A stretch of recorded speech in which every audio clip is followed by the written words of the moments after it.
तो दोस्तों आज हम लीगल ग्लॉसरी के चैप्टर 2 पे बात करते हैं। पिछला जो चैप्टर था उसके पिछले चैप्टर में हमने कम से कम 10 लीगल ग्लॉसरी के शब्दों को समझा कि लैटिन के उन शब्दों का हिंदी में क्या मतलब होता है और कानून की भाषा में वो किस तरीके से इस्तेमाल किए जाते हैं। आज हम दूसरे चैप्टर में कुछ और शब्दों को समझते हैं। तो आज हमारा जो पहला शब्द है वो है एलिबाई। उसको बोलते हैं ALIBI, एलिबाई। इस शब्द का जो लैटिन का ये शब्द है इसको लॉ में किस तरीके से इस्तेमाल किया जाता है। जिस करते a plea by a person accused of an offence that he was elsewhere that having regard to the time and place when and where he is alleged to have committed the offence. इस शब्द का क्या मतलब होता है?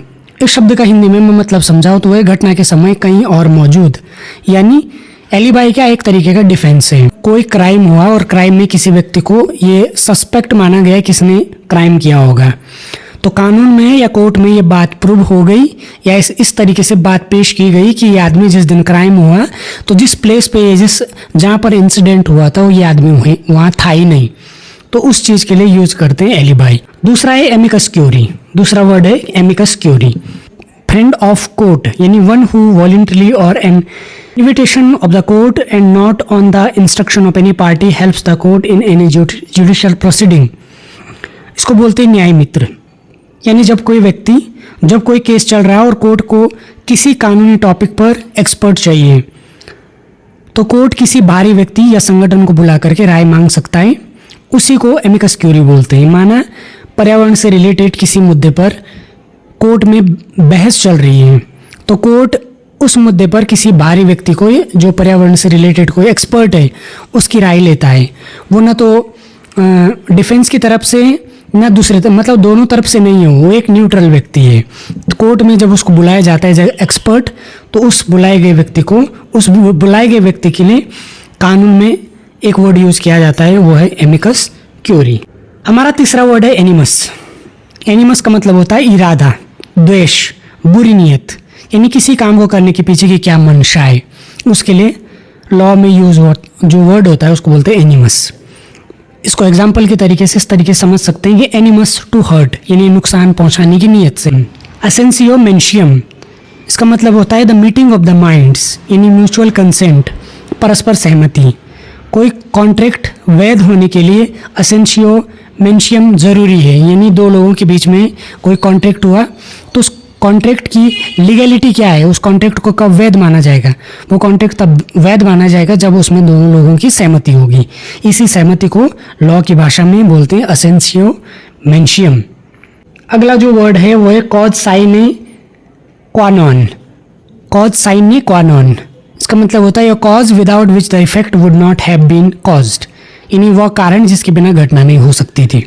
जैसे किसी ने यूपीएससी पास किया या कोई एग्जाम पास किया तो इस घटना का कारण क्या हो सकता है? किसी एग्जाम को पास करने का क्या कारण हो सकता है? इसका कारण है पढ़ाई, क्योंकि ये वो कारण है जिसके बिना कोई भी एग्जाम जैसे यूपीएससी का एग्जाम पास नहीं हो सकता। जैसे बोलेंगे कि ये लड़का है, इसने यूपीएससी का एग्जाम पिछले साल पास किया है, तो उसके पीछे का क्या कारण होगा? उसके पीछे का मेन कारण होगा पढ़ाई। पढ़ाई के बिना एग्जाम पास करना वो बात अलग है कि किसी गलत तरीके से एग्जाम पास किया गया, उस बात को भी हटा देते हैं। लेकिन कोई भी कारण जिसके बिना वो घटना नहीं हो सकती थी उसको बोलते हैं कॉज साइने क्वा नॉन। अगला वर्ड है काविएट एम्पटोर। काविएट एम्पटोर, इसका मतलब होता है let the purchaser be aware a maxim implying that the buyer must be cautious as the risk in his and not that of the seller, यानी क्रेता सावधान रहे।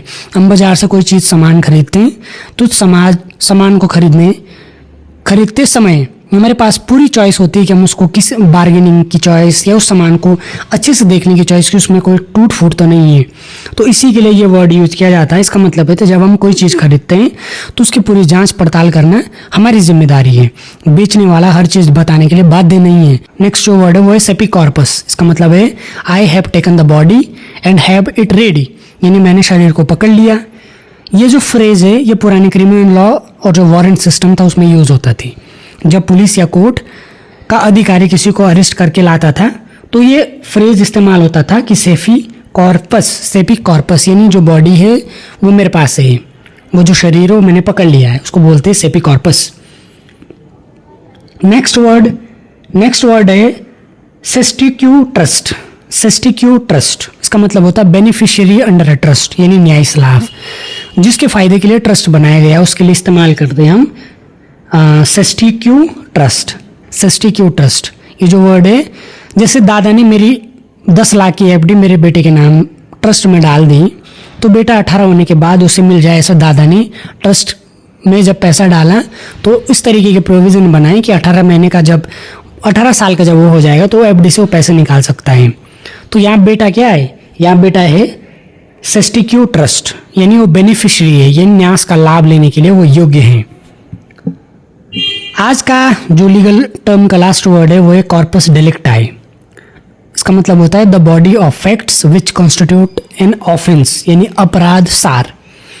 इसको इस एग्जाम्पल से समझ सकते हैं कि पुलिस बोले इसने मर्डर किया है, या किसी व्यक्ति के बारे में कोर्ट में या कहीं भी मतलब मजिस्ट्रेट के सामने पुलिस ये बोले कि ये व्यक्ति या फला व्यक्ति इसने मर्डर किया है, तो कोर्ट पुलिस से क्या सवाल पूछेगी? पुलिस सवाल पूछेगी कि कॉर्पस डेलिक्टाई कहाँ है, यानी लाश मिली या सबूत मिला या बॉडी मिली। तो वो सबूत या वो बॉडी जो पुलिस कोर्ट में पेश करेगी उसके लिए बोलते कॉर्पस डेलिक्टाई।